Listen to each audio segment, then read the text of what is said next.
kids talking in the background, so if you hear that, that's all it is. But now that we have the fork apart, this is the piece that goes inside this upper tube right here. We laid out all the parts. Some of them are individually wrapped like this, and some of them are double wrapped. So this is the one for both forks. So one of these goes here, this one goes there, this one goes here. This little tiny O-ring goes on this pressure screw for your release. This is the dust seal and the oil seal that go back on top of here before you put these pieces on. So this is another double stacked one. This copper one goes on the bottom. This gray graphite one goes in this slot right here. I think the big washer goes right here. But we'll consult the manual again for putting that back together. Or if you get lost in the process and you've only taken one apart and not both, then you could pull the other one partially apart. And then this is another one of those packs of two. There's one for each fork, and that goes on the outer tube at the very top. But this is all the stuff that comes to rebuild your fork kit from PivotWorks. There's the part number. Not sponsored. They just make good products. So PivotWorks if you want to reach out. Right. So I like to use picks to take off these O-rings, and I like this like weird curvy one the best because you can scoop it under and go underneath. So life's hard enough. Buy good tools. Save yourself some time. Don't try to stick a screwdriver in there and scratch all this up. It's super quick and easy to just get a little pick. They're pretty cheap. You can even use Harbor Freight ones if you want, but that makes it way easier to take that off of there. And then you don't have to fight it, and then you don't scratch anything up or cause any problems. Okay, so these sliding bushings can be a little bit tough. I'm just going to use these cheap circlip pliers or ring clip pliers. If you can see these, they're from a kit from Harbor Freight. They're like nothing fancy, but I'm just going to take these and stick them in here like this. Just be careful not to push too hard or to scratch this inner cylinder. It's not a huge deal, but it's still not pretty if you do. So I just stick them in like that and then twist them and then pull this open and then pull it all the way off the end. Alright, so we're going to film putting these fork seals back on. The manual recommends doing electrical tape. You can use a bag or a condom or whatever you want. If you can stretch it over the top, it'll work. You just want to make sure that these sharp edges where these bushings go don't cut the seal. Otherwise, guess what you'll be doing next weekend after your forks leak all over the ground again. So this one, the spring goes down, and I thought I was wrong. I was only mistaken. These come in separate packs. If you watched that part of the video and not this part yet, I'm sorry. And then you just slide these right over the top and over the electrical tape. So you can see where the ridges are underneath the tape, which would definitely cut that. So this goes on, and then this separator spring thing that I don't know what it's called, and then this piece goes on. And then there's two springs on this one, and this internal one, but this external one goes on the bottom like this. So the external one's down here, the internal one's up here.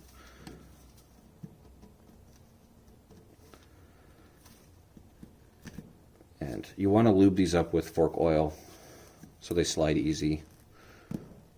You don't want to go in dry. Keep it clean in the comments. So we're putting back together the fork damper rod.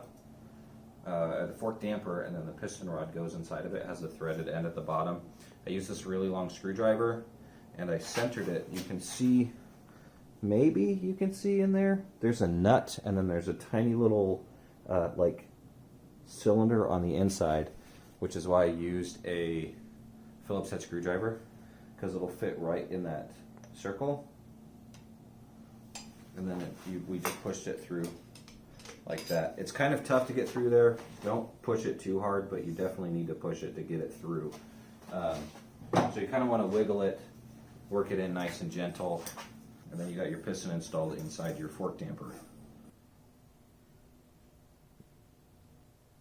Pro tip, with your ratio right, your measuring piece, put the funnel all the way against the inner, the damper tube, and then slowly pour it in. It'll cling onto the damper tube and then go right in the tube. You won't spill any.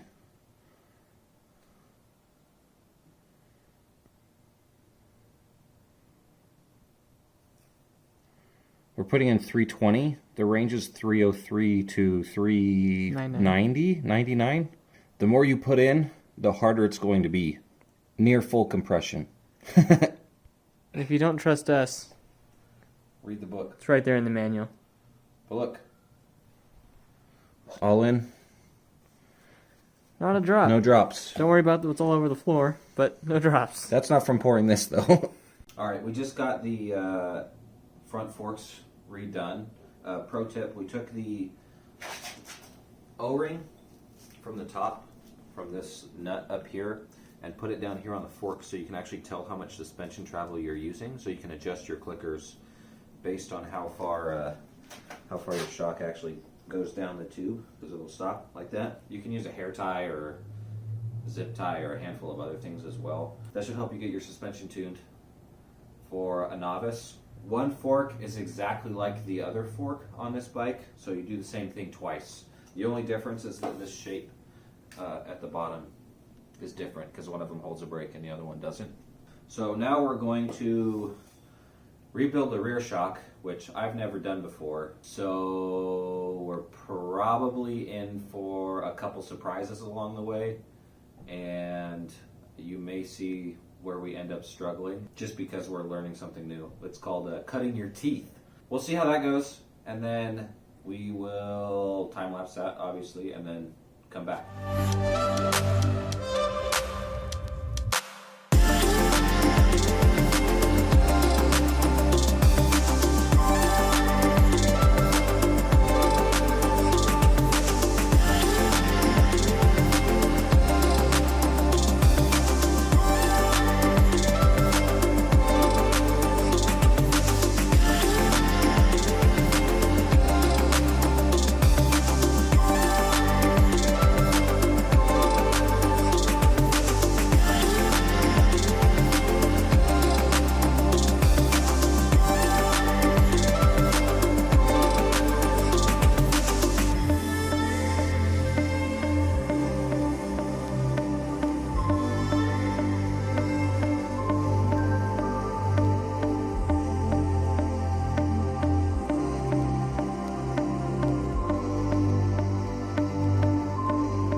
Just got the rear shock put back together. There were more challenges than I expected. There's a piston that has a seal on it that we struggled with for a long time getting it back in. There's a nut that was swaged onto the shaft that was a pain in the butt to get off. You probably saw that in the 45 minutes of time lapse that it took us. That literally took us like 2 hours trying to get that undone. Also, if you're going to use pliers, don't use any channel locks or anything like this. These are going to be the only pliers that are going to give you that. But to be completely honest, the camera died. We gave up on these and we went to a big old breaker bar just because that was ridiculous. And then, yeah, when the piston, we ended up using a hose clamp to push, to recompress the seal for the new O-rings on the piston that's in the shim stack. So the piston that goes up and down in there, we had to use a hose clamp to compress it back together. We didn't have anything else. There's a special tool for that maybe. And also we learned that using a heat gun or a hair dryer to warm that up first will make it a little more malleable, so you can slide it over and actually fit it on the piston itself after you place the O-rings underneath it. If you're going to do this on your own to save money, you should definitely buy the book or do it with somebody who's done it 100,000 times, because this was a pain in the butt and we probably would have broken something without it. So spend yourself the extra $50 on the book or whatever it costs, even if it's $100. Totally worth it if you're saving more money in the end. But front forks are way easier than rear shocks. All right, Kevin, so what did we do this weekend? We rebuilt the front forks and the rear shock of this 2006 CRF 250X, and we found out a couple things. What did we find out?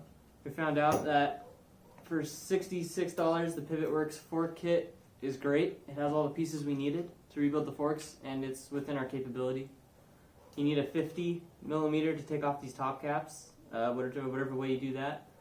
And you need some way to drive the seals in. So this is a split and half pipe.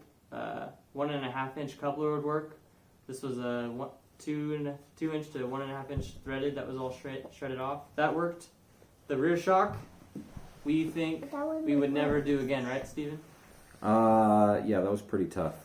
Yeah, so this was from the factory, never opened yet, and according to our manual, which, by the way, get the manual if you're ever going to do this, you had to shave off the top due to the way it was manufactured, so the nut couldn't come off, and that took us literally more than 2 hours, which you guys have already saw in our time lapse. So have someone professionally do your rear shock at least the first time. Is it worth saving $500 to do all of this yourself? If you don't have $500, I think you already have your answer.